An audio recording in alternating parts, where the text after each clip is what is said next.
saison 2021. Mais effectivement, vu le début de saison qu'ils avaient fait, on s'attendait à mieux, en tout cas comme résultat à la fin de cette saison 2022. En tout cas, un patron menacé, est-ce que ça inquiète?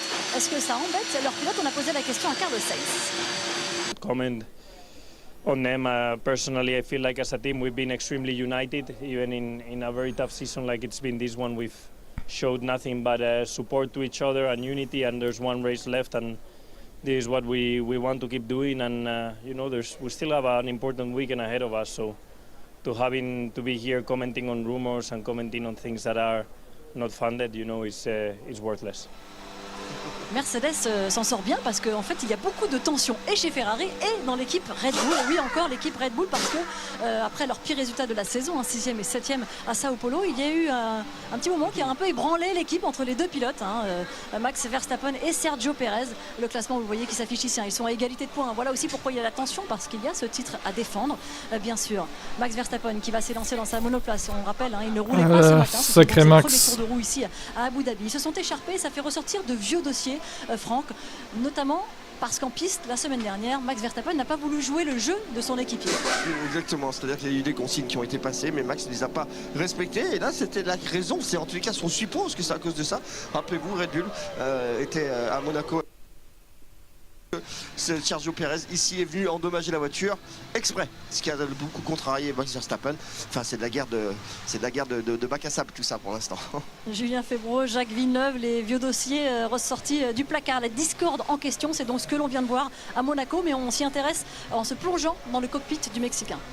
Oui, on va vous proposer de vous faire votre propre avis. Jacques Villeneuve, vous allez tendre l'oreille comme tous les abonnés qui sont avec nous. On va vous proposer deux séquences. Un passage normal de Sergio Perez à Monaco avant l'entrée du tunnel.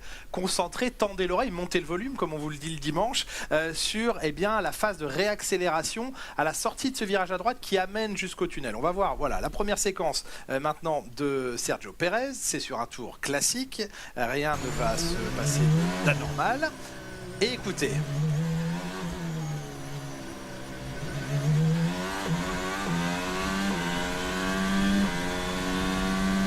Voilà, ça c'est une accélération progressive après que le virage ait été passé. Maintenant, écoutez bien au moment de l'accident à quel instant vous allez entendre un grand coup d'accélérateur. Tendez l'oreille et vous allez tout de suite comprendre.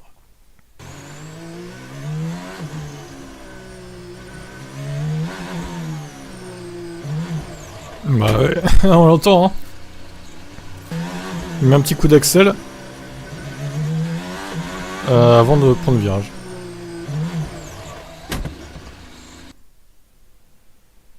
Voilà, c'est ce coup d'accélérateur. Jacques, vous l'avez entendu. Oui, mais il n'a pas mis à fond, il a mis un petit coup. C'était peut-être en rétrogradage, il y avait peut-être un problème avec la voiture aussi. Parce que ça donc Jacques Villeneuve n'est pas convaincu.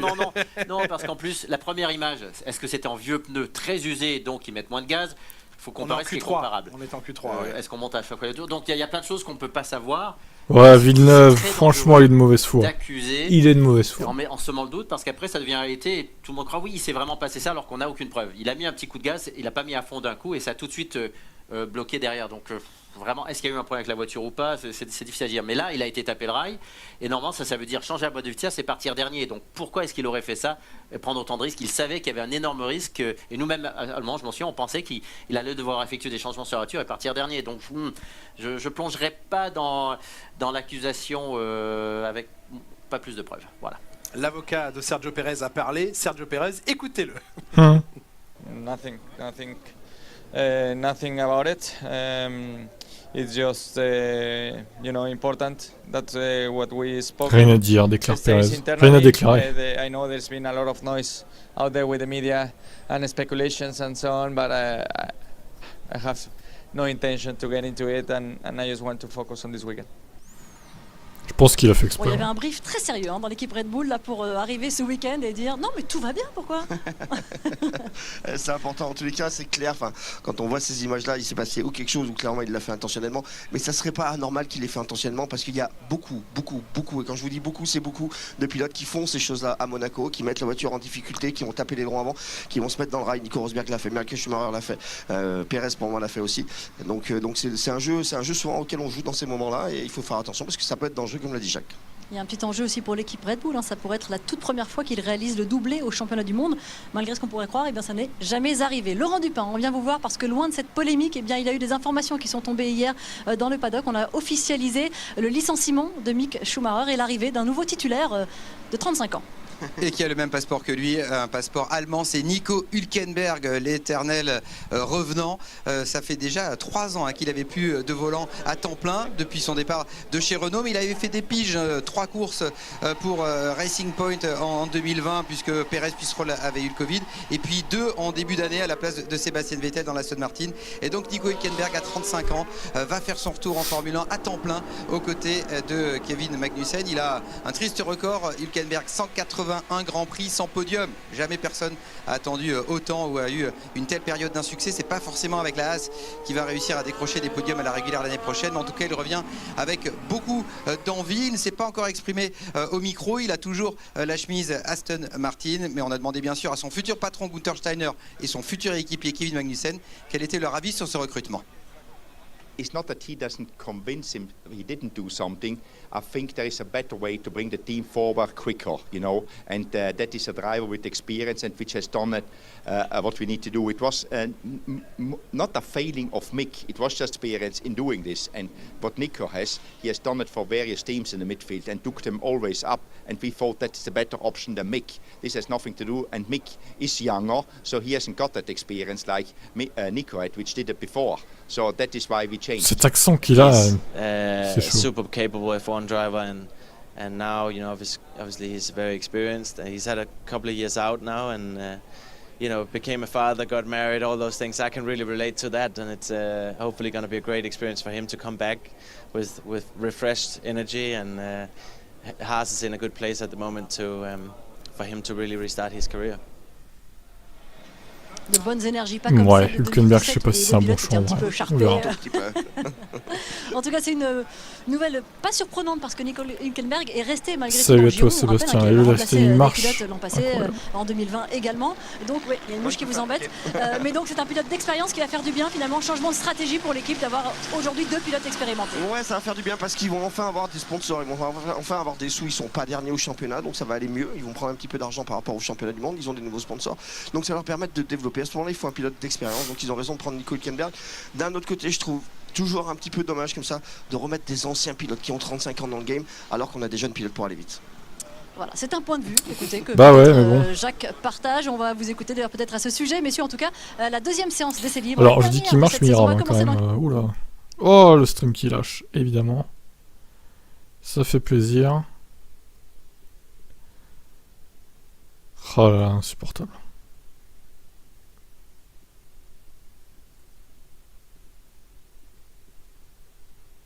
Bravo à vous. Mais on a fait peur à ces demoiselles dans les tribunes. Non, ça va, elles nous suivent. Dernière séance d'essai libre du jour. Deuxième séance d'essai libre du jour. Celle qui va avoir le plus d'importance, celle qui sera la plus proche en termes de conditions météorologiques de ce que la qualif et la course offriront aux 20 pilotes réunis sur cette grille de départ pour l'ultime rendez-vous de la saison. Début de soirée, fin d'après-midi, 17h à Abu Dhabi, 14h en France. Oui. Avec le soleil qui tombe, 3 heures d'écart donc. Elle tient encore un petit peu là, c'est la température asphalte, 37 degrés toujours. Mais ça évolue, ça se rapproche de ce que ça sera. Donc c'est vraiment, ça va être très différent à piloter aussi. Et la piste est bien gommée depuis. La c'était courte. J'observe les monoplaces qui prennent la piste, passent sous le tunnel pour 2 heures d'écart entre 2 séances, c'est ce qui est fait d'habitude. Après, c'est vrai qu'on n'a plus l'habitude d'avoir des essais le matin et en début d'après-midi, quoi. Avec les dernières courses qu'il y a eu, c'était plus tardif. On avait même des séances numéro 1 en début d'après-midi, mais plutôt en fin d'après-midi en fait, en Europe. Là, c'est pas le cas, parce qu'il y a un décalage. Fond plat, rehaussé de 15 mm. Voilà les bon, je vais vous mettre le timing. Est-ce qu'il aura le droit d'être pour une fois, il marche. Oui, ça n'a pas été interdit. Pourquoi c'est ça qui a cassé, c'est le choc latéral. En tout cas, renfort. Oula, qu'est-ce qu'il me fait lui? sur les arceaux de sécurité. Les normes de choc seront réévaluées en vertical et en latéral, donc ça va changer. Mais j'étais certain qu'effectivement l'aspect lame utilisé par Alfa Romeo ne serait plus autorisé. Eh bien, il semblerait que si, parce que même ceux qui ont l'arceau en pointe, comme Ferrari version A, sa forme A, eh bien celui-ci, un V à l'envers ou un A à l'endroit. Oui, un V à l'envers. Voilà, plutôt un V à l'envers. Reste autorisé également, absolument. Donc, en tout cas, renforcement de cette pièce tout de même suite à l'accident de Guan Yu Zhou. Et vous connaissez Jacques Villeneuve ou pas, l'anecdote liée à l'accident de Guan Yu Zhou, enfin l'anecdote. On a parlé de voiture détruite. Oui, en fait non, il n'y a rien eu. Valtteri Bottas roule avec le châssis dans lequel était installé Guan Yu Zhou lorsqu'il a eu son crash à Silverstone. Ça a été impressionnant en image. Ça a volé. Ça a volé dans tous les sens, mais souvent ce sont les accidents où il y a le moins de choc, le moins d'impact pour les pilotes, les plus impressionnants à voir, mais les moins nocifs. Il faut un peu de chance quand même, hein, parce que être à l'envers dans le mur de pneus, c'est certain. Oui, mais heureusement il y a le halo maintenant pour aider dans ce cas de figure. Aussi. Pour une fois, il a été très utile. Il a été très utile dans ce cas de figure, absolument. Le châssis qui a été réparé pendant de longues semaines chez Sauber, mais châssis réutilisé et qui a reçu des patchs, des correctifs et qui est utilisé par Valtteri Bottas. Et Bottas est très content parce qu'il sait qu'il est dans un châssis avec lequel il peut faire de tonneaux et ça va bien sentir. Il ne lui arrivera rien. Voilà. Salut Stéphane, ça va et toi? Allez, début de séance avec tout de suite en piste les Ferrari qui tentent d'aller avec la gomme médium ici chaussée par Carlos Sainz, matcher les chronos, les dépasser sûrement vu l'évolution de la piste, mais de Mercedes qui a fixé les 2 meilleures références chronométriques lors de la première séance d'essai libre.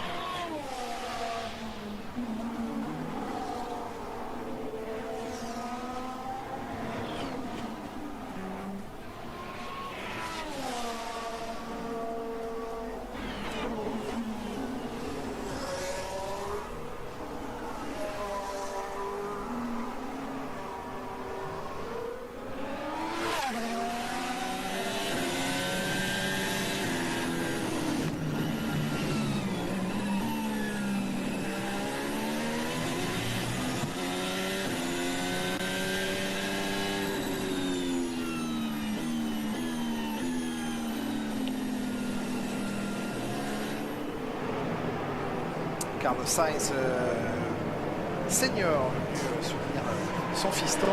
Avant de s'élancer pour un nouveau Dakar cette année. Papa ne lâche pas. Jamais. L'esprit Verstappen, oui. Il est là, il est de retour. Super Max. Non, vous voyez Sainz à l'écran. C'est quoi 8 pilotes qui en sont à leur premier tour de roue aujourd'hui, hein, qui ont été remplacés ce matin. Exactement. Oh, Ricciardo s'est fait une petite frayeur. Oui, on va avoir besoin d'un changement, confirme Daniel Ricciardo. Le comportement de sa voiture ne Alors Ricciardo, clairement pas. il a signé en pilote de réserve. Pour ceux qui n'ont pas suivi, c'est officiel, il va retourner chez Red Bull. Incroyable. Verstappen en piste fait partie des pilotes qui en sont à leur pilote de réserve Red Bull pour l'année prochaine. Des circuits assez rapidement. Je sais pas s'ils en ont parlé au début, là j'ai un peu raté le début, mais avec Montagny, mais du coup voilà, incroyable. Hein. Le retour de Ricciardo chez Red Bull quoi. Alors des pneumatiques médium pour Leclerc, pour dernier Grand Prix de la saison, fini Canal Plus en décembre, toi pour 2023. Terrible. Bah je serai encore à moi, pas de soucis. Alors je rappelle que d'ailleurs il sera diffusé sur C8, le Grand Prix d'Abu Dhabi en clair. Hein. Le casque doré pour ceux qui n'ont pas Canal. Max Verstappen est présent ce week-end à Abu Dhabi, ça ira bien avec le. T'es mort de rire de l'annonce. Oui, puis que la course soit si tardive, ça va bien aider les pilotes parce que il fait chaud sous le soleil ici cette année, le Grand Prix étant un peu plus tôt que l'année dernière.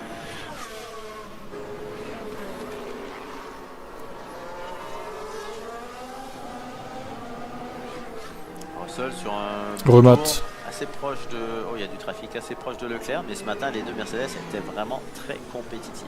Ouais, ça sera sur C8 dimanche, ce dernier Grand Prix. Bah du coup moi je serai toujours en live, mais je commenterai ce que je vois à la télé hein, sur C8 pour le coup. Comme ça au moins je serai pas spoilé par des cons.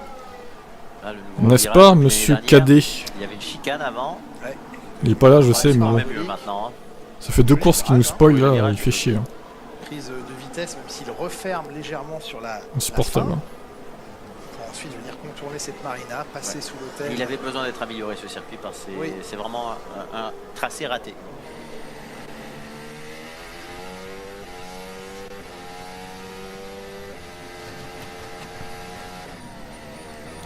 Alors je sais pas. Je sais pas trop comment j'ai vu un react.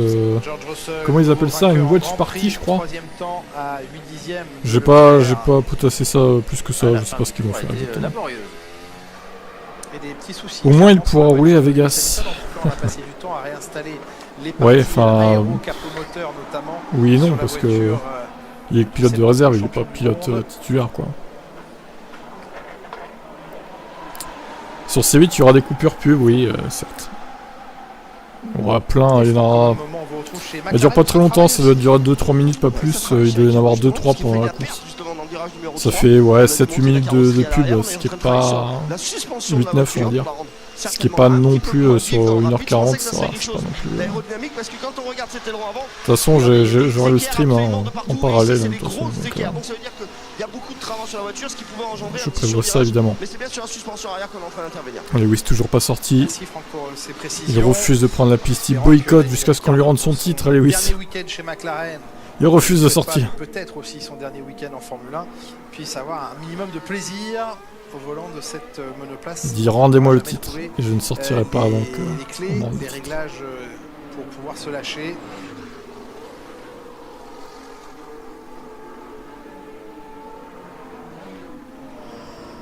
Oh là là. Jacket Kane, le pilote réserviste chez Williams. Il va le rester? Pilote réserviste? Pourquoi il ne resterait Non, pas c'est une question. Oui, non, c'est fort possible. Ce que l'on apprend par nos confrères allemands, c'est que Daniel Ricciardo aurait finalement choisi de s'engager avec Red Bull comme pilote de réserve. Oui. Ou pilote de fanfaron, il va aller faire des frasques et des démonstrations dans les villes pour Red Bull. Bah, il magnifique. Toujours, voilà, pilote de fanfare. En sous-virage complet au virage numéro 1, il y a toujours plusieurs rôles. Hein. Il y a le troisième pilote, en mesure de remplacer un titulaire en cas de souci, et des pilotes réservistes. C'est ce que pourrait d'ailleurs devenir prochainement Isaac Hadjar. On vous en parlait en première séance d'essai libre, avec un rôle plus d'observateur, au contact plus régulièrement de l'équipe sur le terrain et à l'usine, sans pour autant être celui qui monterait dans la monoplace en cas de souci d'un des titulaires, mais intégrer le giron un petit peu, la bulle un petit peu ça dépend en maths. Bon, au Mexique, c'était au Mexique, je crois qu'ils... Non, c'était Austin qu'ils avaient diffusé. Ils avaient mis la pub sous safety car, mais... Dans les prochains mois, on se réjouit évidemment pour le bon, c'est pas tout le temps le cas. Hein. Quand il n'y a pas de safety car, en général, ils sont obligés de mettre une pub quand même. Quoi. Martin, s'il sera présent ici à Abu Dhabi mais pour bon. les tests F2 de mercredi, jeudi et vendredi. Il participera aux 3 journées de tests F2, Victor Martins, avec, on l'espère, à la clé une belle annonce pour un engagement en F2 l'année prochaine, lui qui vient de signer et d'acquérir le titre F3.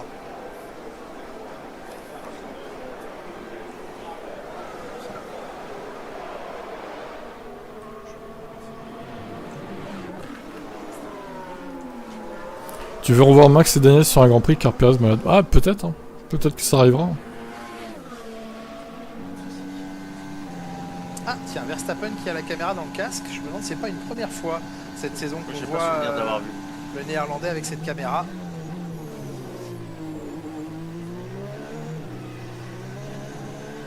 Ça glisse, ça bataille. Mais il est toujours à l'attaque, Verstappen.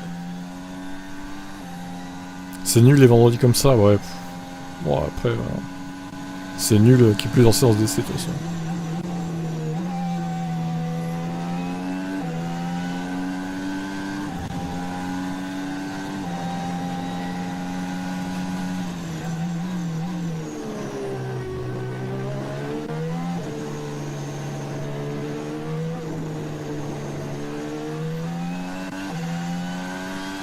passe toujours extrêmement proche du mur à la sortie de ce virage après la passerelle de l'hôtel. Ils connaissent bien leur monoplace, les pilotes. Ah oui, il faut un niveau de confiance et de compréhension de tout ce qui se passe parce que le rail est vraiment proche. Le tour de Max Verstappen en 1:26.395. Le troisième temps pour lui à cet instant de la séance sous les yeux d'Helmut Marko et à 3 dixièmes et demi du temps référence posé par Charles Leclerc.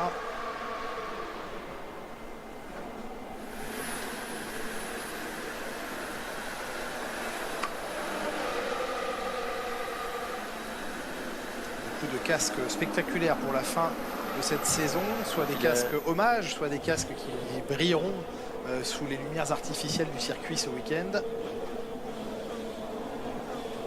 Et puis qu'on verra bien la nuit, sous les feux allumés.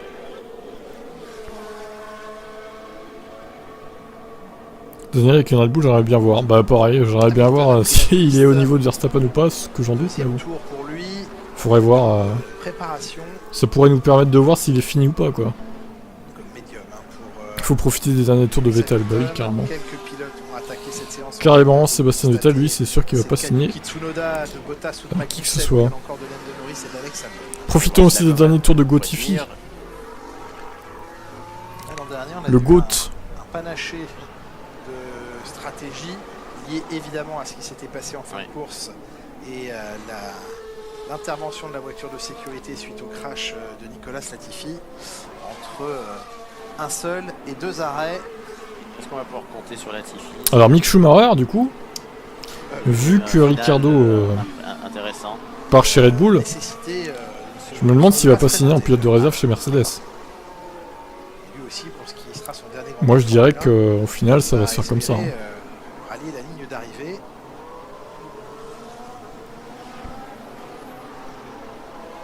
Je sais pas, je m'en fous un peu de Zou pour être honnête. Faut chercher sur Twitter peut-être. À part c'était en FP1, c'est sous la pluie là. Il va manquer Vettel l'an prochain comparé à Kimi. Oh Kimi il était en fin de motivation clairement.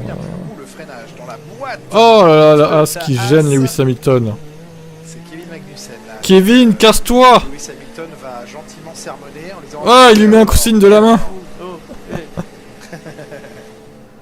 Il va le cracher de vengeance. Ah, je suis sûr qu'il est quand il reste devant en plus, hein, Magnu. Il nous a dit la semaine dernière qu'il voulait améliorer son brésilien, maintenant qu'il a la double nationalité. Eh oui, le dîner d'hier s'est mal passé du coup. Magnussen qui gêne Lewis Hamilton. Qui sera la chicane mobile 2023? Ça, c'est peut-être Sargent du coup. Oh là là.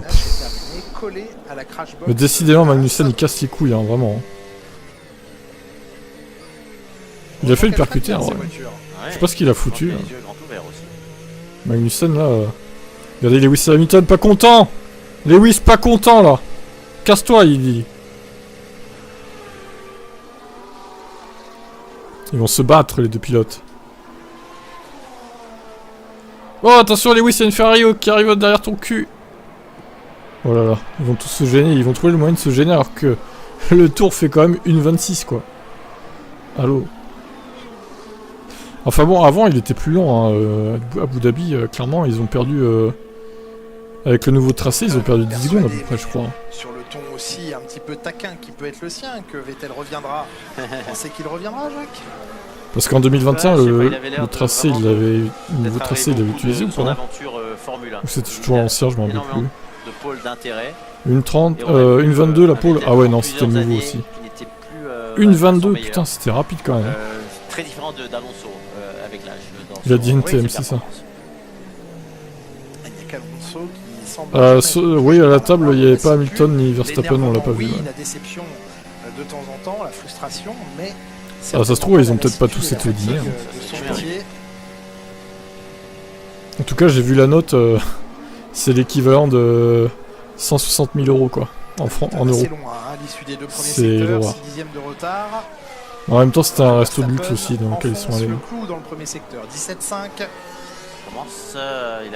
Il a bien pris ses marques, clairement. Rapidement pris ses marques sur ce tracé. Ouais, donc faut que je regarde la pole de 2019, ça sera plus réaliste. Parce qu'ils n'ont pas fait de... En 2020, ils n'ont pas fait de course à Abu Dhabi. Ah, quoique. Sur la ligne. Attendez. 7ème position, seulement à 7 dixièmes de Leclerc. Ah si, ils en ont fait un. Les Mercedes. Bah oui, bien sûr, ils en ont fait un. Les Émirats Arabes Unis, ils allaient tout le temps là-bas. Pole position, bah oui, c'est vrai qu'il se remettait de son Covid durement. Hamilton à Abu Dhabi 2020. 1 minute 35 l'ancien tracé. Hein. Ils ont gagné 13 secondes entre 2020 et 2021 quand même. C'est énorme. Alors, elles sont en train de se putain. Confirmer ou non. En tout cas, Verstappen va... C'est en fait des Big Mac, c'est qui a payé? Bah ça, je sais pas. Un peu moins bien. Ouais, et donc, bonne question. Vettel? C'est l'horreur total. Un avantage. Le temps assez impressionnant. Oh là là, Max Verstappen premier, quelle surprise. Qui relègue Leclerc à 6ème, mais vous l'avez constaté, c'est de la gomme rouge qui est chaussée sur la monoplace de Max Verstappen. L'écart est donc assez important, mais assez logique aussi, surtout sur une première journée. Hein, les vendredis, super raclure. Les performances entre les différents types de gomme sont toujours plus importants, nettement plus importants qu'une fois le week-end entamé samedi et dimanche. Ouais, je sais pas c'est qui a payé. En vrai. Bon, après 160 000 $ pour un 160 000 € pour un pilote de F1, c'est pas énorme. Hein. Alors, sauf si tu t'appelles Tsunoda qui doit pas être très bien payé, je pense. Oui, ouais, c'est vrai que les pilotes genre pilote As ou AlphaTauri, à mon avis, ils doivent pas être très bien payés. Ou le pilote Williams. Ah, c'est Latifi peut-être. Ouais. Bah, alors, lui, notamment, il doit pas être très bien payé. Je pense qu'il doit gagner. Attendez, est-ce qu'il y a les salaires quelque part là, 2022 un passage au stand va s'imposer. Salaire pilote 2022. À venir pour Max Verstappen. Alors, ouais, j'ai trouvé un article. Là. Bon, après, c'est encore des estimations. C'est pas sûr que ce soit les bons chiffres. Alors, Hamilton gagnerait 36 millions. Verstappen 31. Ça me paraît faible d'ailleurs. Alonso 18. Vettel 13. Ricciardo 13. Charles 10. Carlos 9. Bottas 9. Stroll aussi. Perez il gagnerait que 7 millions chez Red Bull. Russell seulement 4. Norris 4. Esteban Ocon 4. Gasly aussi. Albon 1,8. Zhou 900 000. Comme Kevin, Magnussen, Mick Schumacher et Latifi aussi. Et Tsunoda 680 000. C'est pas beaucoup. Enfin c'est énorme hein, mais pour un pilote de F1 c'est pas beaucoup. 680 000. Bon. Le pauvre Tsunoda il est très mal payé, même par rapport à Gasly, il gagne 6 fois moins quoi. C'est terrible. Ils adorent leur sportif.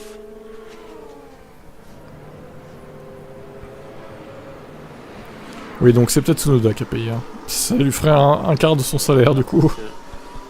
Le pauvre. L'horreur totale. Oui. Le 20e British. 20e britannique. Ouais. Ça en fait pas mal. Ça en fait quelques-uns, 113 vainqueurs différents. Surtout 20 britanniques. Aussi.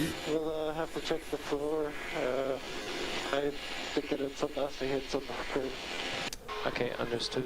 Which corner? Exit of 5 and exit of 9. Copy that. Il y a deux endroits où Mick Schumacher a tapé le sol. Ah oui, on voit d'ailleurs les rebonds de sa monoplace. Ça c'était un peu plus tôt sur le tour. C'était sorti du virage numéro 3. Les pneus de Carlos Sainz sont de retour, Franck. Ouais, des pneus un petit peu marqués. Alors pas trop sur le train, on peut le voir sur petit bonhomme, petit salaire. Qui vient d'être caché à l'instant. On a quand même pas mal de graining sur les pneus. On en a vu déjà ce matin. Et puis c'est la dernière course de la saison. Je voulais vous montrer quelque chose là avec moi. Et là, Sticky, on va aller de l'autre côté. On va aller voir les ailerons avant. Vous savez que les ailerons avant, la voiture en général est toujours immaculée conception et absolument magnifique. Ça, c'est un aileron quasi neuf, ok, avec les bonnes peintures, etc. Et regardez ce que c'est qu'un aileron un peu usé. Il est là. Ça a tapé de partout, c'est des petits graviers, des petits cailloux en fait quand on suit une monoplace. Donc ça veut dire que tout ça c'est pas utilisable pour la course parce que tous ces petits revers, toutes ces petites incrustations vont changer l'air tout simplement le long de la voiture et ça ne plaît pas du tout aux ingénieurs. Ah oui, c'est la fin de saison. Hein. Les monoplaces qui perdent aussi en performance. Il y a du chlorel, c'est barre dans les chiottes. Oui, un petit coup de bombe. Voilà. Très bien. Et les pièces dans certaines équipes sont aussi plus lourdes parce qu'on rafistole. Alors le mot est un petit peu singulier, mais les pièces sont renforcées en fin d'année, réparées plutôt que d'apporter de nouvelles pièces parce que les budgets limités eh bien, empêchent de produire de nouvelles pièces en fin de saison. Et on m'a expliqué hier soir chez Red Bull que après s'être fait prendre sur le plafond budgétaire, eh bien, on était extrêmement vigilant en cette fin de saison et donc plus absolument aucune autorisation d'apporter des pièces neuves et qu'il fallait bien réparer, renforcer certaines pièces, quitte à les alourdir, mais on n'apporte plus de nouvelles pièces. Est-ce que cela crée un danger supplémentaire d'avoir des pièces rafistolées? Non, parce qu'elles le sont rafistolées à la façon Formule 1, Jacques. Donc au carbone avec des cols c'est pas le petit scotch c'est pas la super glue de la papeterie d'à côté, c'est plus costaud, mais on perd forcément un petit peu en performance aussi.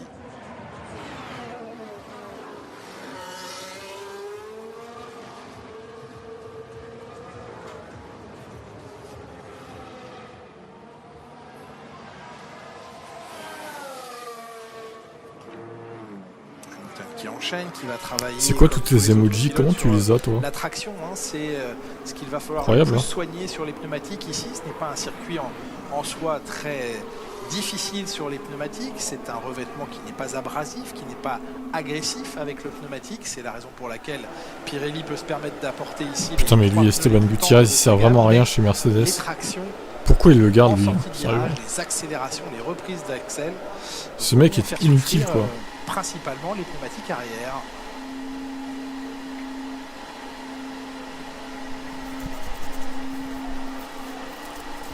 Ah bon, tout le monde les a? Je sais pas, moi j'ai pas ça.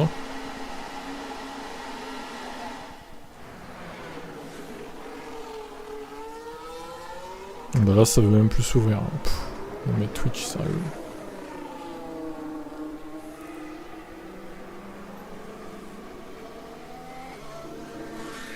Alors Sergio Pérez est-il en mesure Sergio Pérez ces points qui lui permettraient d'obtenir la deuxième place au championnat du monde pilote. Il est pour l'instant 3e à égalité. C'est Esteban Gutiérrez, pilote de réserve Mercedes,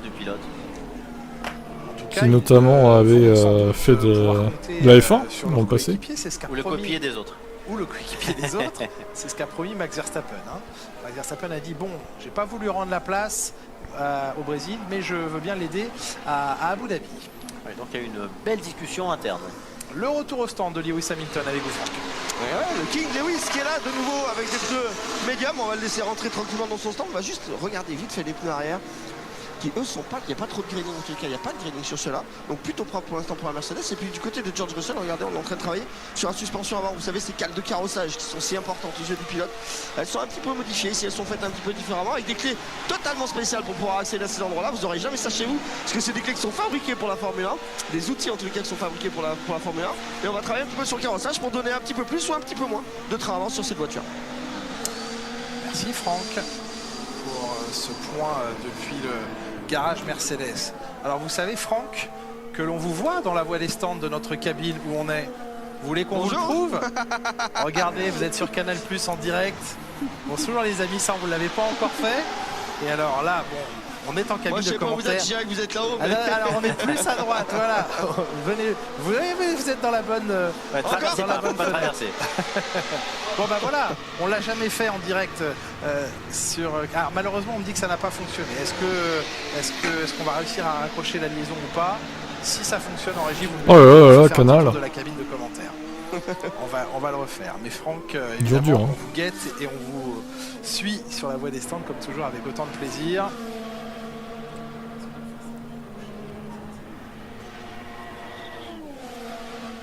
Non, t'es en avance, Matt, le fou par contre. Hein. Je te préviens que t'as au moins 1 minute 30 d'avance. Donc faut se recaler.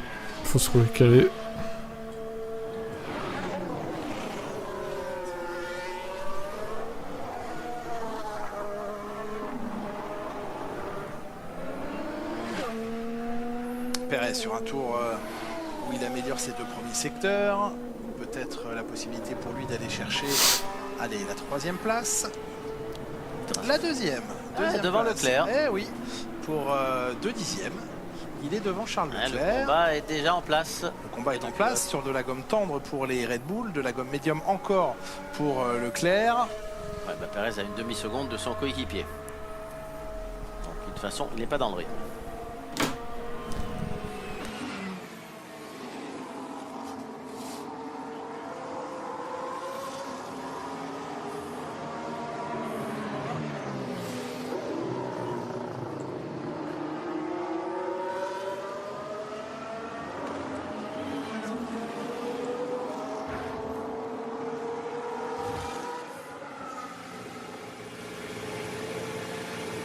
Daniel Ricciardo qui rentre dans la voie des stands et sachez que Laurent, alors on va écouter Daniel Ricciardo à la radio. What's this patch in our grid box?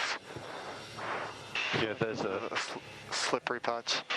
yes, we think there is a slippery patch in the grid box. We're speaking to the FIA to see if anything can be done. It's really bad. Il y a une zone glissante. Il y a une zone, un petit endroit glissant au sol, pile à l'endroit où s'arrêtent les McLaren. Ils vont en parler à la FIA. Je pense qu'il s'est fait avoir tout à l'heure, il s'est fait surprendre. Exactement. Bon, cette fois ça fonctionne. Regardez, on est dans la cabine de commentaires. Je vérifie sur mes écrans, est-ce qu'on va vous les montrer, les écrans? Avant de dire des bêtises. Avant de dire des bêtises. Oui, voilà. Bonjour à tous, soyez les bienvenus dans la cabine de commentaires Canal+. Ceci est un Jacques Villeneuve, ceci est un champion du monde, consultant pour Canal+. Et vous êtes dans notre environnement de la cabine. Tous les écrans, voilà, que nous avons à disposition. Comment on arrive encore à dire des bêtises, Jacques, avec autant d'éléments? Trop d'infos, tue l'info, exactement. Soyez les bienvenus, puis je vous montre derrière nous Alain, je confirme Alain Vanquali derrière nous, qui est notre ange gardien dans la cabine et qui fait en sorte que cette cabine fonctionne toute l'année. On pense à Coralie également qui était là de temps en temps et à toutes les équipes d'AMP Visual qui sont derrière les caméras et qui permettent qu'on vive ces retransmissions avec vous. Et vous serez toujours les bienvenus, amis abonnés, dans la cabine de Canal. Voilà, c'était la petite coulisse de fin de saison ici avec notre vue, elle est sympa la vue qu'on a sur la grille et sur le podium dimanche qui est en face, c'est bien d'ici de la cabine. Nous serons sur cette ligne d'arrivée qui ira se hisser sur la marche du podium. Et donc je surveille Fontani depuis cette cabine, bien sûr. Il est là quelque part dans la voie des stands. Il est chez McLaren d'ailleurs, Francky. Bah oui. Je suis loin de vous, je me suis échappé, je veux pas que vous me voyez en fait. Regardez, ici on a Ricardo qui est là, ça fume un tout petit peu sur la voiture, on a travaillé bien sûr à l'arrière. Et je voulais vous montrer tout simplement la zone. Donc il vous a parlé tout à l'heure, c'est pas compliqué, toutes les télés sont là. Et même mon ancien mécanicien ici qui aujourd'hui fait la même chose que moi, mais pour les Espagnols. Ici cette zone en fait elle est différente, vous voyez, ça se voit bien à l'œil quand on est à cet endroit. Attention à Charles Leclerc qui va redécoller. Mais quand on est à cet endroit-là, vous voyez des marques au sol qui sont plutôt noires. Et puis là, tout de suite, il y a ce patch, il y a ce carré. C'est là-dessus que ça glisse, c'est là-dessus. On se plaint de grippe de Ricardo. Eh oui, ils vont tenter de trouver une solution, en tout cas avec l'approbation de la FIA, faire en sorte de ne pas être pénalisé sur cette zone de l'arrêt au stand. Oui, c'est pareil pour les deux pilotes, de toute façon, McLaren. Alors, au sol, là, on avance. Ça y est, la Mercedes qui retrouve le rythme de ce matin, malgré le fait que le soleil soit tombé. 6 degrés de perdu au sol, 36 degrés au sol en cette quasiment deuxième partie de séance. On touche à la mi-séance.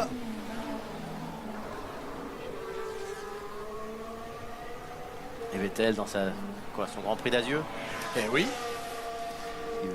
Est-ce qu'on va retrouver le Vettel de l'époque Red Bull dans sa dernière course, parce qu'il a été assez fort au Brésil.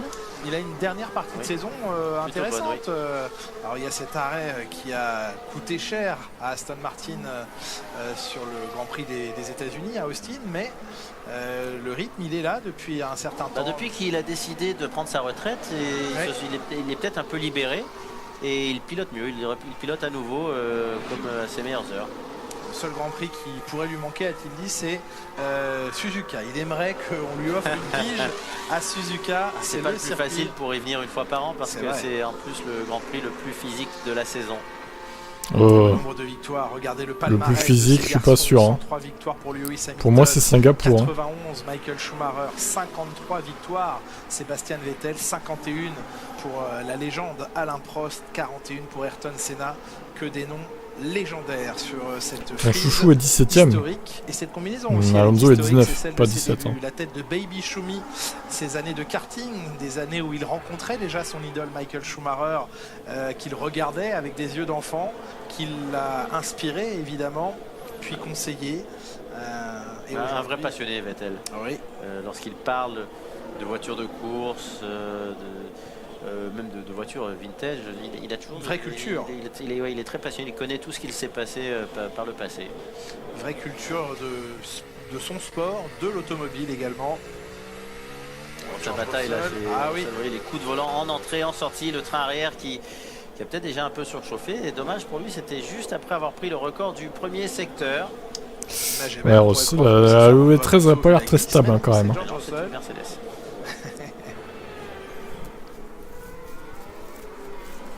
Alors peut-être qu'ils ont beaucoup d'essence aussi. Un bon premier secteur pour George Russell, c'est même le record dans cette séance. 17,498, très bon premier secteur, effectivement. Voyons sur ce passage à la gomme tendre, et ça rentre vite dans cette parabolique. Oui, mais c'était pas son premier tour sur la gomme tendre. Je pense que le premier tour, c'est là où on a vu les travers tout à l'heure. Bravo, mettre le fou. Là, il arrive dans du trafic à la fin du tour. Félicitations. Ah oui, oh là là. Oh là là, le monde qu'il y a là, c'est quoi ça? Regardez son train arrière. Ah, c'est un slalom là, entre les différents pilotes qui préparent un tour. Ouais, il saute du chemin, mais visuellement, c'est une grosse... ça perturbe énormément le pilote parce qu'il n'a pas vraiment l'angle sur les trajectoires qu'il voudrait employer. Elle glisse beaucoup en fin de tour cette voiture. Pour autant, il prend le deuxième chrono, Russell deuxième. 487, 1 dixième et demi de Verstappen, c'est bien. C'est un bon tour et Hamilton n'est pas loin non plus. Alors, il est dans les mêmes chronos là. Et Hamilton n'aura pas Lewis qui va terminer son tour, attention. De rencontrer par George Russell, ça peut l'aider. Ah, un peu dur là, un petit peu difficile. Comme son coéquipier. Troisième secteur un peu compliqué pour la W13, j'ai l'impression. Même lorsque ça glisse dans cette Mercedes en cette fin de saison. Sinon là ça va. Le record qui était déjà très bon de Russell dans le premier secteur en 17,4. Hein.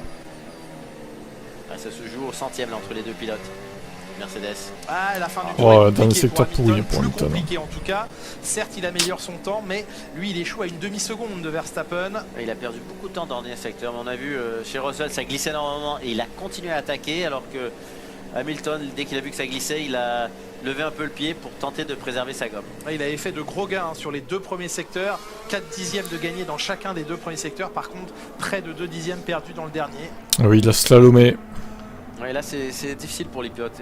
Est-ce qu'ils choisissent de continuer à attaquer, de surchauffer la gomme et donc ça s'effondre dans les deux derniers virages? Russell a tenté sa tenue, ça glissait beaucoup mais il avait encore de l'adhérence. Ou alors, comme Hamilton, de lever un peu le pied pour tenter de garder la température sous contrôle. Mais ça, par contre, les dixièmes se sont envolés. Le responsable de l'ingénierie piste, Andrew Chauvelin, Chauve comme il l'appelle dans le team, qui est là depuis très longtemps, depuis l'époque BAR. Vous connaissiez déjà à cette époque-là? Eh oui. Vous étiez déjà Chauve à cette époque-là? Oh là là, la lourdeur, fait bro, mon dieu. L'As qui s'est écarté du chemin de Sainz, est-ce que c'est encore Magnussen? Oh my god. Il est sorti du chemin, mais vraiment au dernier moment. Oui, Sainz avait déjà pris ses repères et décidé où il allait freiner. Là, on voit la fin du tour de Russell. Regardez, comme ça glisse, comme il y a du trafic. Apologies for the traffic. No problemo, as long as it's not there tomorrow. L'équipe qui s'excuse pour le trafic rencontré et George Russell, l'élégance du gentleman britannique qui dit pas de problème les gars, du moment qu'ils ne sont pas là demain, sous-entendu au moment de la qualification. Ça ne l'a pas empêché d'avoir un très bon dernier secteur de toute façon. Un dernier week-end, non pas en Formule 1, mais chez Alpine pour Fernando Alonso. Enfin, il revient toujours chez à Viry-Châtillon et à Enstone. Oui, à chaque fois qu'il tente une nouvelle aventure, il retourne chez Alpine. Je vous annonce que dans 2 ans, il frappe. Ouais, non, mais là, il reviendra pas. Pour revenir. Quand il n'en pourra plus.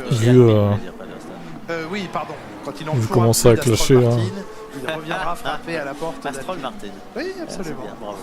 Joli. Vous l'avez préparé longtemps? J'espère qu'ils seront pas aussi cons pour le reprendre, Alpine. Par contre. Grand Prix de cela. Ah oui? Oui, oui. Clairement. Allez, votre mémoire, Jacques. Ouais, est-ce que je dois manger plus de légumes? Et du poisson, beaucoup de poissons. Ouais, beaucoup de poissons. De toute façon, dans 2 ans, Alonso, normalement, c'est bye-bye. Hein. Il va pas rester en F1 jusqu'à 50 balais non plus. Là, on regarde l'intérieur. 2023-2024 chez Aston, ok. Si re-signe en 2025 dans une écurie, là, franchement, on va jamais se débarrasser de lui en fait. Et en tout cas, d'étrier. Oh là, gros blocage de Sébastien Vettel. Alors, Stéphane, tu commandes des trucs, mais on sait pas de quoi tu parles en fait, c'est un peu dommage, je trouve. Vettel, ça a bloqué dur là, par contre. Pas pouvoir bien l'exploiter. Elle me sort des yeux la Red Bull. Et oui, c'est ce que provoque Red Bull Racing. Quasiment aucune évolution sur les voitures ce week-end. 2 écuries, McLaren et j'ai oublié l'autre. Et Ferrari. Ferrari. Il en restait 9. McLaren et Ferrari qui ont apporté une toute petite évolution sur leur fond plat. En préparation pour l'année de prochaine. ton toréador. Peut-être, en tout Ce cas. fanboy incroyable. Ce sont de légères, très légères améliorations. Mais s'il reste du budget, vaut mieux le dépenser cette année. Ah oui, de toute façon, parce qu'après les... Surtout la gueule de l'accident grossier au dernier sprint d'Alonso. Bah ouais, c'est ça. Absolument. Franck, on vous retrouve près de la voiture de Mick Schumacher. Voilà, vous y trompez pas, hein, c'est bien Mick Schumacher dans la voiture, même si c'est le casque, la réplique parfaite de Sébastien Vettel. Vous savez que ces deux-là sont très proches. Et en hommage à son dernier Grand Prix, Mick Schumacher a tout simplement décidé, alors qu'il enlève le vent, donc ça veut dire qu'il va sortir de la voiture. J'espère qu'il n'y a pas de problème pour que cette séance soit pas amputée, qu'il puisse rouler pour son dernier Grand Prix. Mais en tous les cas, c'est sympa, ce petit casque à l'effigie de Sébastien Vettel. Et oui, hommage à son, on pourrait presque dire parrain dans le métier. Mentor, c'est vrai. Idole, son papa. Mentor, Sébastien Vettel. Casque hommage, comme vous l'a montré Franck à l'instant. Casque hommage également de la part de Fernando Alonso pour Sébastien Vettel ce week-end.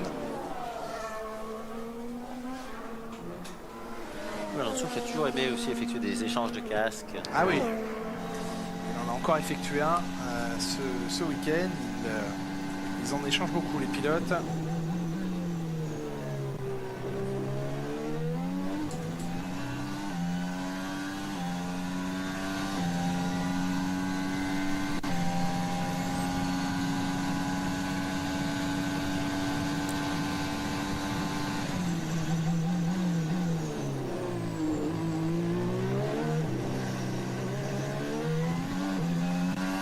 Alpine ne vont jamais le reprendre, ils ont... Bah oui, c'est ça, ils ont Gasly Ocon.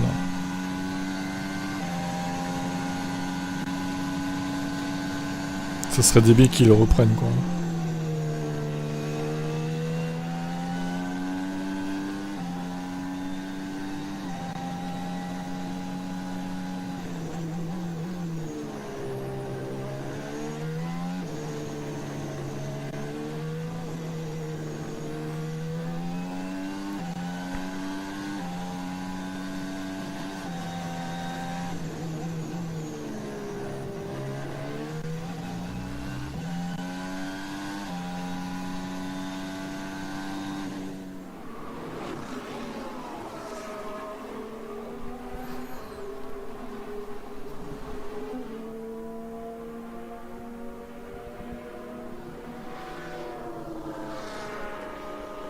Verstappen avec un temps record maintenant d'une 25,146. De petites améliorations, il a amélioré à coup de millièmes de seconde, 25 millièmes de seconde, 50 millièmes dans le deuxième secteur, puis 13 millièmes dans le dernier. Alors que sur la jante ici de Charles Leclerc, bien on a une version toute blanche.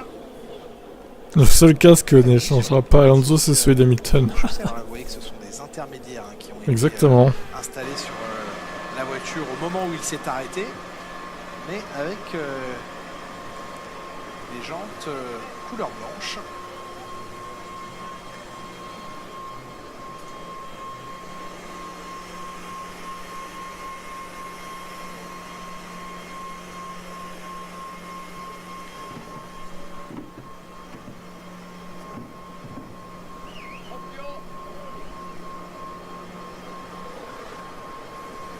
Ah bah, ligne droite, oui. C'est ça le problème, hein, de toute façon. Oh là, 330. Encore dans cette session, dernier week-end de course. Même là, ils sont plus rapides. Bon, sauf Perez qui a 325, mais max 330, quoi. Dernier week-end également pour Mick Schumacher que je vous propose d'écouter. Le pilote. Alonso a le casque de Mazepin, je l'ai vu dans la visite de son musée sur Canal. Quelle honte. Ou alors il était devant. Putain, quel souvenir, quoi. Casque de Mazepin. J'ai reçu la nouvelle hier, bien sûr c'est décevant parce que je me suis battu jusqu'au bout pour essayer de rester, mais d'un autre côté c'est une décision que l'équipe a prise et que je respecte, et maintenant je vais de l'avant. Je comprends le point sur l'expérience. Je pense que j'avais de l'expérience et que j'ai progressé cette année. Et les voitures ne vont pas changer l'année prochaine. Mais de l'autre côté, Gunther a pris la décision de prendre Nico et je le respecte. Non, il n'a pas le choix de le respecter, il ne sera pas là. Oui, bien sûr. C'est une formule de politesse, j'ai presque envie de dire. Des formules convenues Oui, donc c'est la grande expérience qui a été choisie. Mais par contre, ça n'a jamais été un pilote hyper compétitif. Il n'a jamais défoncé ses coéquipiers. Défoncer ses coéquipiers. Est-ce que un pilote très expérimenté qui manque un peu de rythme, qui a toujours manqué un peu de rythme, vaut la peine? Est-ce que ça veut dire que c'est un pilote qui comprend bien les monoplaces et donc qui permet de faire évoluer ses monoplaces ou non? Ça c'est la question. Un Fernando Alonso par exemple depuis Audi, est capable de faire évoluer une monoplace parce qu'il est toujours à la limite, il est rapide, effectivement, et il comprend bien les voitures. Donc parfois expérience ne veut pas dire que ça soit une expérience utile. En attendant, c'est un changement radical de direction chez Haas, puisqu'il y a 2 ans, c'était la prime à la jeunesse absolue avec l'engagement de Mazepin et de Schumacher. On prenait un risque important, mais le discours à l'époque était « nous allons les former, nous allons pouvoir les modeler comme on le souhaite ». Aujourd'hui, c'est tout l'inverse. Ouais, mais le problème, c'est lorsqu'on prend 2 jeunes comme ça à former, l'équipe perd parce qu'il n'y a pas de développement pendant 1 an ou 2. Mais on voit ça dans tous les sports. Souvent, on voit ça même dans des grands sports d'équipe où il y a des équipes très jeunes parce qu'il faut les former. Mais c'est du temps perdu aussi. Et donc, il faut faire attention. Il faut toujours un mélange des deux. Les jeunes ne peuvent être formés que par des pilotes d'expérience. Donc, parfois, il faut généralement les deux parce qu'il faut que l'équipe puisse continuer à progresser. En tout cas, Hülkenberg, lorsqu'il a remplacé à pied levé les quelques Grands Prix qu'il a fait les années dernières, ça s'est très bien passé. Voyons comment ça se passe l'année prochaine. S'il voulait l'expérience et la jeunesse, le 2 en 1, c'était Franck Montagny. Il fallait prendre Franck, c'est tout. Bah oui, bah attendez. Toujours, bien sûr, la jeunesse, bien entendu. C'est gentil en tout cas, je prends. Vous avec moi, on va rentrer. Regardez, ici, c'est la place de la voiture de Pierre Gasly. Ce sera son dernier week-end ici. Je vais vous expliquer un petit peu l'endroit. Regardez ces câbles ici, droite, gauche, de tous les côtés. Ça, c'est pour chauffer les pneumatiques. C'est-à-dire qu'on va descendre le câble, on va venir chauffer les pneumatiques. Ici, c'est l'écran. Vous pouvez venir de ce côté-là. Regardez cet écran. On va essayer de pas montrer celui-là parce que ça, c'est des données. Mais ici, en tout cas, c'est bien. Au milieu, vous avez le cordon ombilical. Le cordon ombilical, c'est un petit peu comme à l'hôpital. Ça vous permet de rentrer dans la voiture et d'actionner et de voir tout ce qui se passe dans l'auto. Ici, vous avez les performances moteurs. De l'autre côté, on a les ingénieurs de Pierre, la performance également qui est là, de ce côté-là, au milieu. Et puis son ingénieur qui est il débute encore. Ce sera la même chose. Ici, c'est les phases. Donc la maman de Pierre Gasly qui est là pour cette course-là, pour soutenir son fils sur cette dernière course. Si vous voulez, de mon côté ici, du côté de Tsunoda, c'est la même chose. C'est absolument à l'identique, que ce soit droite et gauche avec la performance ingénieur qui est là. Celui du milieu qui va constater et développer la voiture. Et puis de l'autre côté, on a bien sûr les moteurs, même emplacement ici un peu plus bas, je crois, parce que c'est Tsunoda. J'ai failli taper, mais j'ai pas tapé. Et ce qui est important, ce qui était très sympa, c'est que sur la voiture, sur les 2 voitures en fait, il y a un petit mot, on va vous le montrer après, pour remercier Pierre, parce que je sais que Pierre, cette équipe, en tous les cas, il l'a marqué. Il y a beaucoup de gens qui sont très tristes de le voir partir. Et je parle pas de performance, je parle du cœur. Et maintenant, il y a 2. Il y a Franck Montagny et François Delcourt. J'ai pas tapé. Voilà. Les 2 n'ont pas tapé. Les parents, vous savez, de Pierre Gasly et d'Esteban Ocon qui n'auront droit l'année prochaine. C'est Alpine qui dicte la règle, qui a 2 grands prix de présence. Les temps, ouais. Bah, hormis Verstappen, oui, ça va. 2 grands prix seulement chacune et pas les mêmes week-ends ensemble. Voilà, c'est ce qui a été décidé. Surtout entre la... Non, ce sont les décisions du top. Entre la 4e et la 16e place. C'est un bon choix parce que ça reste un bureau de travail. C'est un lieu de travail, la famille sûr, est tout le temps présente, de toute façon. On a toujours beaucoup de plaisir. Il y a juste une seconde entre la 4e et la 16e, c'est énorme. Du travail de enfin, réglage c'est énorme. maintenant. C'est pas beaucoup, justement. Les suspensions avant. Latifi toujours dernier. Ici, celle de Max Verstappen. Et des comparaisons entre Verstappen et Russell. Il y a des choses qui ne changent pas. Avec des courbes qui se croisent, se décroisent et qui au final offrent un très léger avantage de 7 centièmes de seconde. On parle là du premier virage et toujours comme à son habitude Verstappen qui entraîne beaucoup de vitesse d'approche du virage. La nuit tombe sur Abu Dhabi. Il reste un petit quart d'heure maintenant.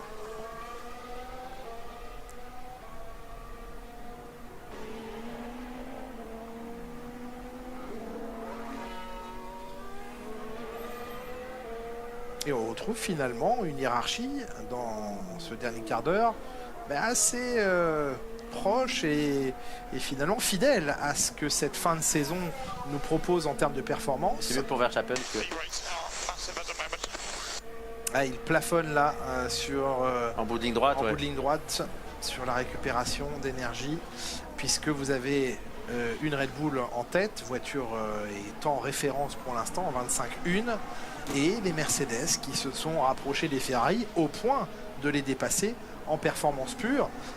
Cette image Verstappen-Russell-Leclerc pourrait assez bien représenter la valeur des monoplaces intrinsèques à ce moment de la S'il n'arrive pas à obtenir sa super licence quand même, ce serait incroyable, quel échec quoi.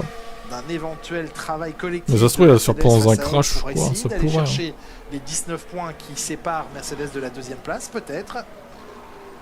Et du rebond également pour George Russell dans le virage numéro 3, ce virage très rapide, cette longue bosse, ces grands virages à droite. Le marsouinage est de retour dans cette Mercedes. Vers l'épingle du numéro 5.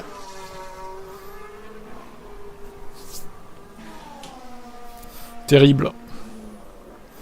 Par contre Sainz, je sais pas pourquoi il est pas rapide. Hein. Il est quasiment, il est à peine devant les Alpines quoi. C'est plus ouvert, donc le pilote a l'impression d'avoir une perte de puissance, taper dans un mur d'un coup. Exactement, bout de ligne droite. Bien senti, parce que vous avez testé la voiture. Quand j'ai testé l'Alpine, j'ai eu du direct en bout de ligne droite. Je pense qu'Alpine va conserver.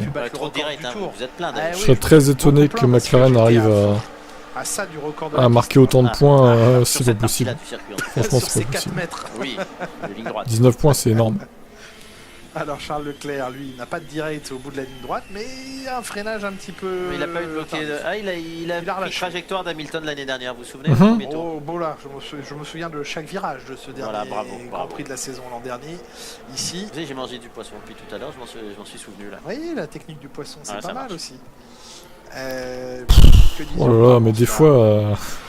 Des bêtises, les punchlines, c'est limite. Hein. C'est pas très drôle en plus. De temps en temps, au bout de longues lignes droites.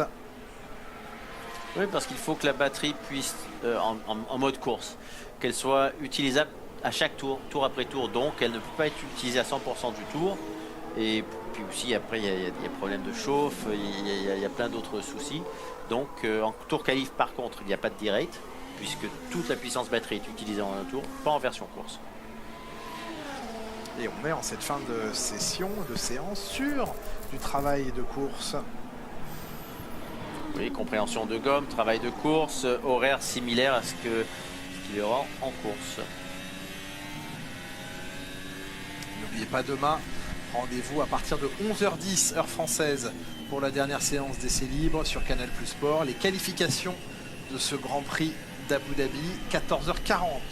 Sur Canal Plus Sport. Et difficile pour les pilotes de se préparer à la qualif parce que c'est en plein soleil tapant, alors que la qualif non, c'est semblable à ce que l'on a aujourd'hui. Et puis dimanche, vous pouvez noter un triple rendez-vous pour ce Grand Prix, ce dernier Grand Prix de la saison. Eh bien, vous allez avoir 3 manières d'en profiter. Sur Canal+, bien sûr, le départ du Grand Prix qui sera donné dès 14h, la grille dès 12h55. Le Grand Prix sur Canal+, en votre compagnie. Il faut un podium minimum et les deux dans les points pour McLaren et les Alpines en dépend. Sur C8, en clair, c'est impossible. Antoine Arlot et Renaud Derlot vous retrouveront sur C8 pour vivre ce dernier Grand Prix de la saison en clair. Et puis, nous vous proposons une watch party. Alors ça, je suis sûr que vous voudriez y participer, Jacques Villeneuve. En français, c'est quoi? On va mater le Grand Prix. Ça va se passer sur MyCanal, sur YouTube et sur Dailymotion. Vous allez pouvoir, avec toute une bande de joyeux lurons, dont fait partie Maëva Cook, Yannou, Code Jordan, Samuel Bambi, Étienne Moustache, Loïc Duval, et tout ça emmené par Pauline Sanzet, eh bien ils vont s'installer confortablement dans un canapé bien connu sur les antennes de Canal. Je ne vous en dis pas plus pour l'instant, mais ils vont, eh bien, entre potes, se regarder ce dernier Grand Prix et le vivre avec vous. Ça se passera sur MyCanal, YouTube et Dailymotion. C'est la watch party de ce dernier Grand Prix. Donc ça sera des commentaires comme des potes dans un canapé, dans le canapé, tout et n'importe quoi. Ouais, dans le canapé, tranquille, relax. C'est une autre façon. C'est génial. Et c'est une autre façon de vous proposer ce dernier Grand Prix de la saison qui se déroule dans un cadre. Et oui, on me copie, Voilà, on fait pareil que moi. Il y a un petit peu de tout, ça, on est dans le paddock, donc j'ai bien fait la pit lane, je voulais montrer un petit peu l'envers du décor. Et d'ailleurs, je pense que pour la FP3, moi je vais me mettre là sur le bateau. Je pense que ça m'a l'air quand même plus cool que d'être dans la pit lane. Mais venez avec moi, on va continuer à se déplacer ici dans ce paddock. On va aller juste de l'autre côté, ça c'est la côté marina, le côté un petit peu cool. Et puis là, ces endroits-là, bah, c'est tout simplement les installations de toutes les écuries. Alors j'ai pas fait Salut la tour. Rentrer à l'intérieur, mais regardez pas ici, on est chez Alpine. Alpine, ici vous avez les cuisines à cet endroit-là. Et ce qui est rigolo, c'est que dès qu'on passe juste à côté, il y a tous les ingénieurs qui sont en train de travailler sur la voiture d'Esteban et de Fernando Alonso. Ici, il y a beaucoup de gens qui sont en train de travailler. On n'a pas que des gens dans la pit lane, on a aussi des gens ici derrière. Bah, c'est plutôt sympa. Vous voyez que le stand est juste à cet endroit-là, juste devant moi pour Alpine. Ah, je pense honnêtement que Williams il en manque plus que de l'air. Je vais m'asseoir tranquillou. J'ai un grand écran, je vais pouvoir regarder Canal, ça va bien se passer. A tout à l'heure, Julien. Profitez-en bien, Franck, profitez-en bien. Ah, ça n'a pas l'air terrible Abu Dhabi pour l'instant. Les coulisses de ce paddock et cette marina exceptionnelle. Lors, vous l'avez vu, d'un arrêt au stand chez Ferrari pour Carlos Sainz qui est reparti alors que l'un de ses mécaniciens avait encore la main sur l'un des pneumatiques. Heureusement, tout de suite, son ingénieur lui a dit tout le monde va bien, ne t'inquiète pas, tout le monde va bien.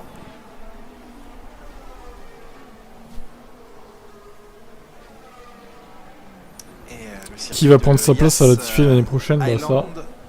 Bonne question, bah Sargent. Si, c'est Sargent, je pense, tout simplement. Qui prend évidemment une toute autre tournure et une île de fête. Un tout autre relief à la nuit tombée, c'est sûr. Une île entière. Oui. Il y a eu pas mal d'îles comme ça, des îles différentes. Là, c'est l'île de la fête.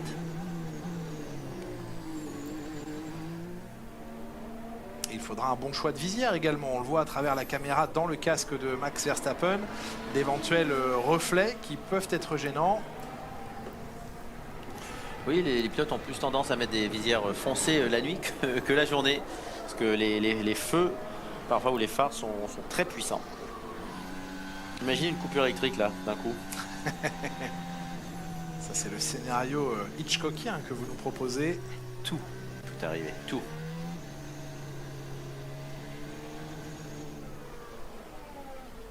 Au moins les voitures se verraient avec le feu rouge qui clignote.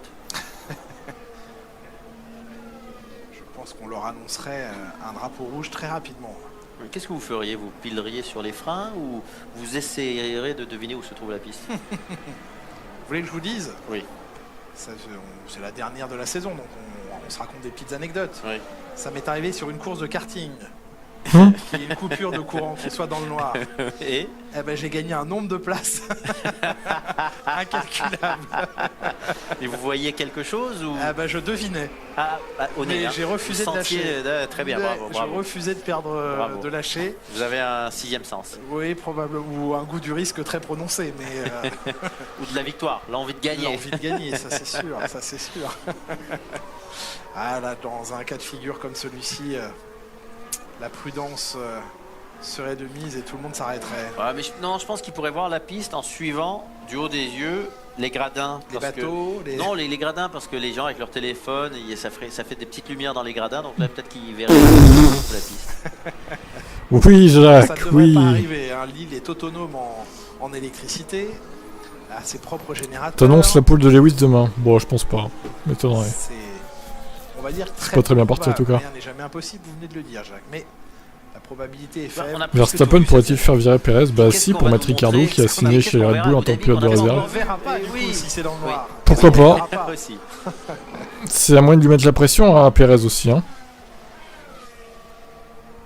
Ce qui va être intéressant l'an prochain, c'est de voir comment on va s'en sortir de Vries par rapport à Tsunoda. Oui, il y a ça aussi. Ouais. On va les avoir ces néons ou pas? Non, mais non. Tout à fait. Pas. Qui change de couleur en plus. Oui, bien sûr. Puis après, on met une boule à facettes sur le halo. Oui, qui change de couleur avec la vitesse. Qu'est-ce que vous en pensez? J'en pense que du mal là. Oh. Non, mais ça serait intéressant.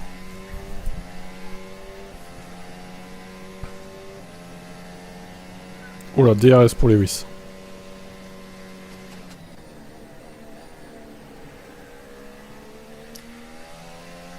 Ça freine tellement tard dans ce virage relevé, là, dans cette nouvelle épingle. On a l'impression que c'est un virage serré, mais finalement, les pilotes sautent sur les freins pratiquement à l'entame du virage.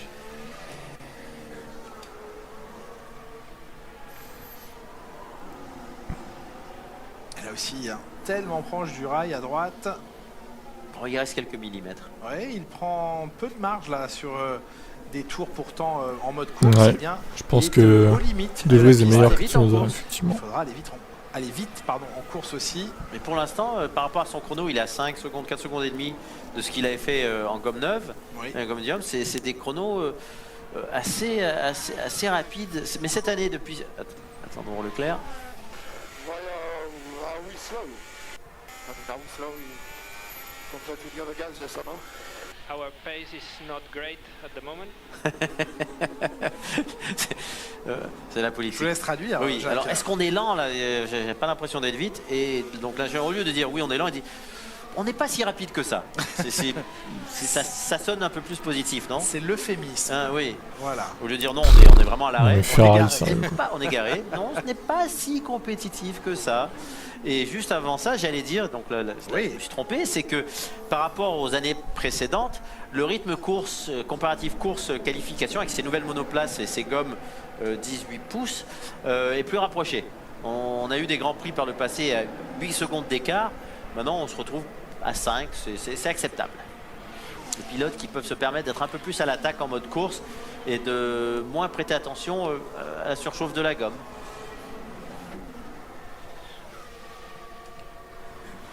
Alors, il tourne en combien Leclerc pour être garé? On va regarder ça.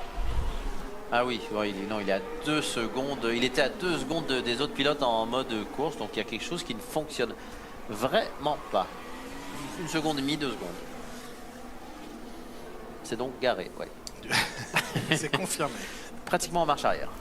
C'est confirmé, effectivement. Bon, est-ce que Sainz a le même souci? Non, Sainz est un poil plus rapide.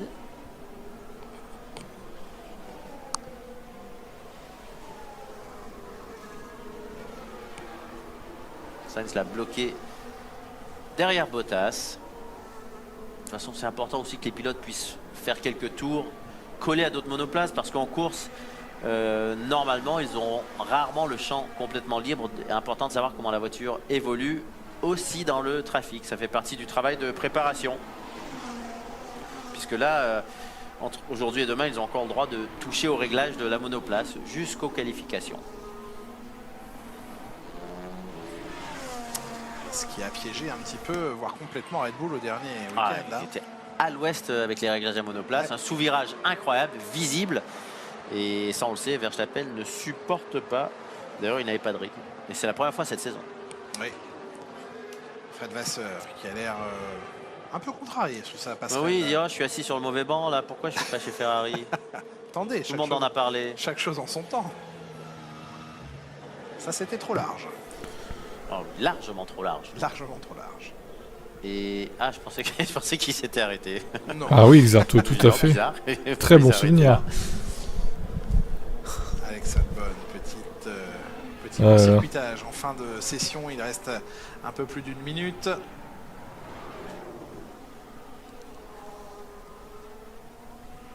Schumacher qui va tenter de finir sur la meilleure note possible, et évidemment.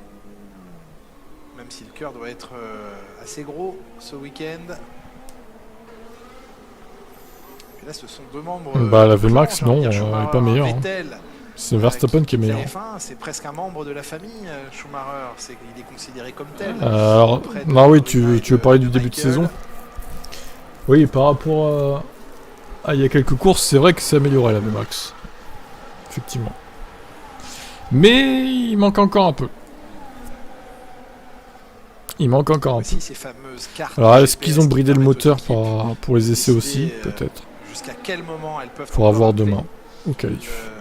Leur équipe, leur pilote, pardon, au stand. Et aussi en qualif, prévenir les pilotes du trafic, non-trafic, si les voitures arrivent sur un tour rapide. Et les pilotes, maintenant, ont pris l'habitude de dépendre de leur ingénieur plutôt que de leur rétroviseur. Oui, de se laisser un peu porter par la radio. Oui, puis après, il peut dire, c'est pas de ma faute, mon ingénieur me l'a pas dit. Bah non, tu as des rétros et c'est ce qui prime. Je pense pas. Flofia, je pense pas.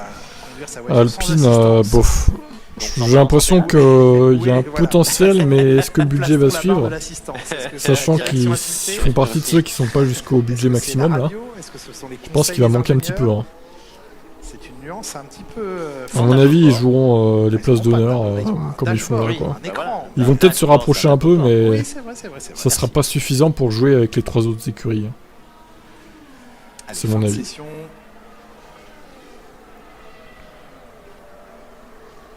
Alonso, Ocon qui se tiennent en 5 millièmes. Alonso qui va absolument aller chercher Ocon au championnat pilote. Et Ocon qui va absolument rester devant Alonso.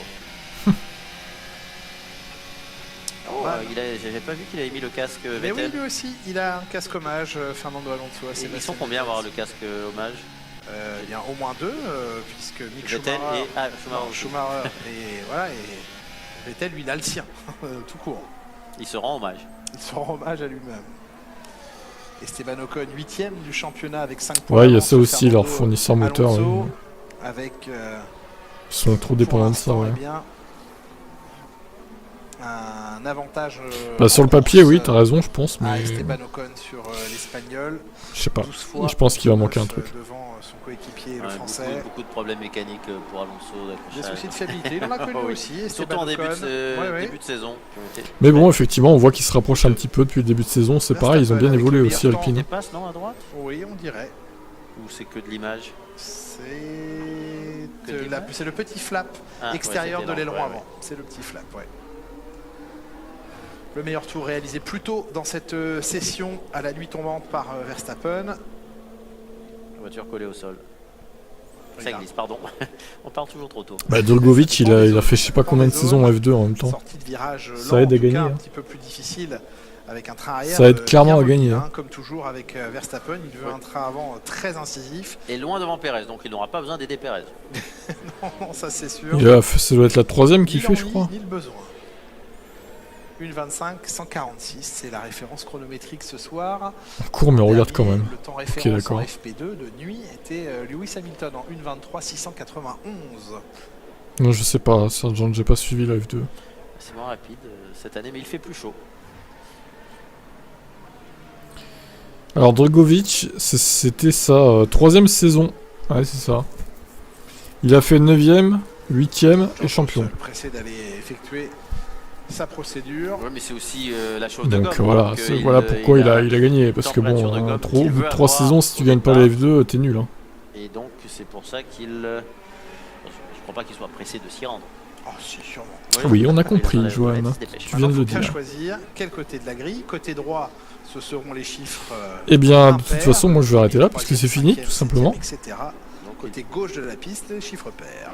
Et je vous retrouve à 11h30 pour les essais 3 demain. Droit de la piste. Et puis qualif à 15h. Et pas à 14h par contre. Un fan Ferrari. Allez, à demain. En vrai, j'ai pris pour que Sargent n'ait pas ses super licences. Bah, j'aimerais bien aussi, ouais. Parce qu'en plus, il a l'air un peu. Je dirais pas prêt pour la F1 en fait, Sargent. Il me semble un peu encore jeune. Hein. Allez, je vous laisse. Ciao, ciao. Côté droit ou côté gauche? Qu'est-ce qu'il doit